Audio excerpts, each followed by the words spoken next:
Today is September 21st, 2018. We are in Rotterdam. This is Balance and Balance 2018. Richard, can you tell us full name, what you're doing here, anything you want about your projects, please? My name is Richard Lowenberg, here Lowenberg, and I'm based in Santa Fe, New Mexico, actually just 20 minutes north of Santa Fe on a small organic farm that has been a farm for over 1,000 years. We can walk around and find Native American Anasazi pottery shards everywhere.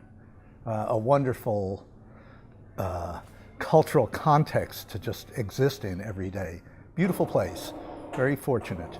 I've been working, given my white hair now, for over 50 years in what are generically called art science and society collaborations in various ways. And sometimes that's involving my own creative initiatives and works, and sometimes work for others, largely that has involved rural community planning, both in the US and elsewhere in the world at times. And since the since the 1980s, before the internet, bringing network communications and the internet to rural communities. And especially, more than the technology, the applications of that. Because of working in community planning, I've always been interested in economics. It's a big part. It's not about just building buildings and roads and sewer systems. It's about the life of a place and the economic life of a place and the cultural life of a place. So that's been a consideration for a long time. Got me interested in, for over 30 years now, in what some people call ecological economics. I prefer it not be an alternative economic form, but it be the primary one, and I refer to it as earth economics. I'm interested in ways we move beyond political economies, the isms, all of them, capitalism, socialism, communism. Political economies do not fully account for the way the world works and our place in them. And we need to practice earth economics. The challenge is how to get from here to there. And that's now, being in my 70s, that's become a really primary interest and base of work. My question to myself often is, where is the art in economics? And I sometimes say, if Karl Marx were alive today, what would he have written? And I think he would have written something like Das Kapital, Das Informatik, and Die Ökologie. But that's my own concept, so I'm working on it. You consider yourself an artist? I use the word, others use the word, I have trouble with the word artist. I find art to be a very high calling. I think to be artist, or for somebody to call me artist, is the greatest of compliments. It's more than about a skill at drawing or making music. It is a worldview, it's a way of life. And I've always thought of art in my own, being inspired by others who influenced me. I always thought art is more about a way of life than just the work one does. And so I've tried, I'm not successful at it, but I've tried to work at that. Can you tell us about one or two of your art science related projects that you have been involved or you are involved? I'll quickly give you the path to what I presented here, to a current project. So, being interested in art, science, society interactions, which really to me is more about just a creative person, myself, trying to be relevant in today's world. How do I apply my creativity to something that makes a small difference? early on in my life, in the 1970s, I created a 10-year initiative of art science collaborations with NASA in the US. Became a very fruitful project. Many things happened, very fortunate, following that. And that was based on my long-term path, which is looking at primarily the information environment. We live in the information age in part, and I early on thought, how do we think about information in its broadest context ecologically, not just as technology, not just as something new, but how do we think ecologically? And I thought that's a life's work, to map out our information ecosystem.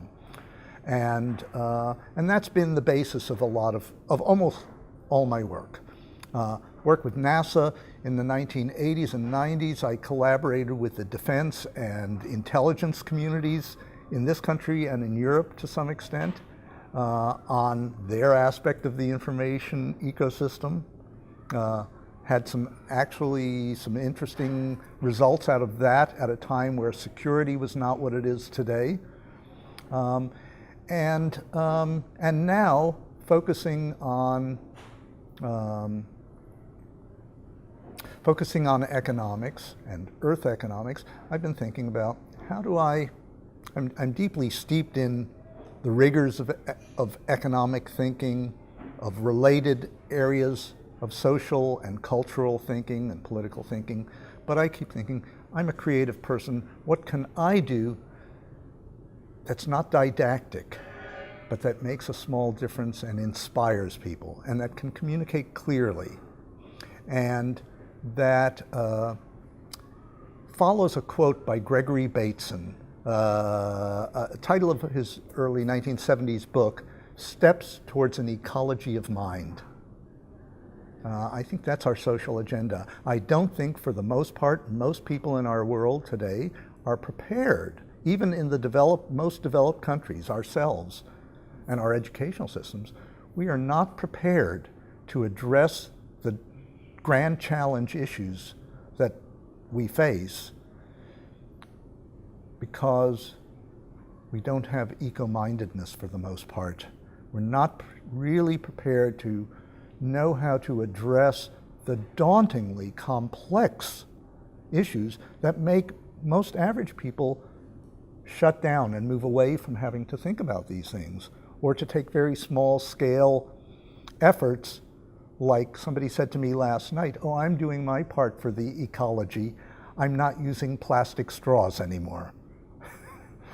No, I think it's a really difficult area, and for the most part, our decision makers especially are not prepared to know how to address these issues. And so it leads me to creative projects. And I've been thinking about a project for the last few years that I'm working on. I'm in my 70s, I feel pretty good, I'm healthy, I figure I can take on a 10-year challenge, I hope. And I'm working on something called Eco-Value Scale. And it is both a very complex programming and data challenge to actually map out ecological data at scale. Scale is a critical issue when dealing with these matters. And to do it as a public sculpture, I think we need, I take reference from the bull on Wall Street as a symbol of our economy, or the US capitalist economy, and I go, that's a terrible symbol. We need to move beyond. What's a symbol for the economic systems we want? What can we do creatively in that regard? And I've come up with, appropriate to the title of this conference and these series of conferences, it's a giant balancing scale, a giant balance beam. And instead of weighing, or instead of balancing weights or justice, it balances earth economic value.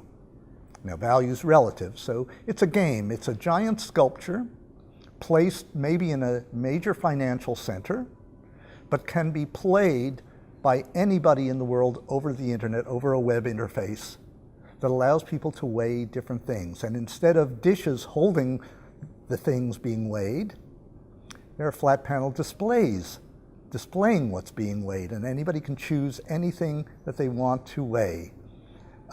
in terms of value.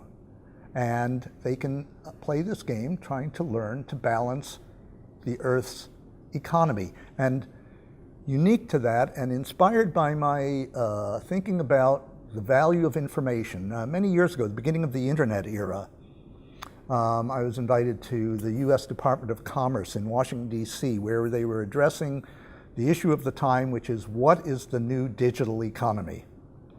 And they said, well, instead of saying, what does information teach us, or energy teach us about expanding our understanding of economic value?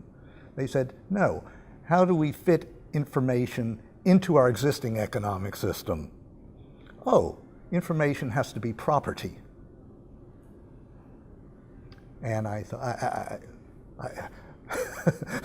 I gasped. But it led me to think about what in economic terms, in conventional economic terms, are called intangibles and externalities, non-material resources. The things like lifelong learning, like health, like raising families, non-material common pool resources that actually are the determinants of quality of life. And so that's actually the thing I'm most challenging myself to try and understand. How do we value, not necessarily financially, not monetizing necessarily, and all economic value is relative. But eco-value scale is a giant balancing scale, a balance beam on the shoulders of Gaia holding the Earth in our arms, and anybody can play this thing on the web or in a real physical sculpture that keeps displaying and weighing. And it's a way to develop eco-mindedness about these issues. It's a way to just simply inspire people to think differently about value. Just a very short question regarding something you said before, just to clarify. You said that when you was talking that you was collaborating with the security and intelligence community, you said in this country and in Europe. This country, you mean the Netherlands? Oh, I'm sorry. I'm sorry. In the US, I'm primarily US based. That's my primary experience. I've had other international experience, but that's my primary experience. You know, love, hate. Okay. Thank you very much, Richard. Thank you. Okay.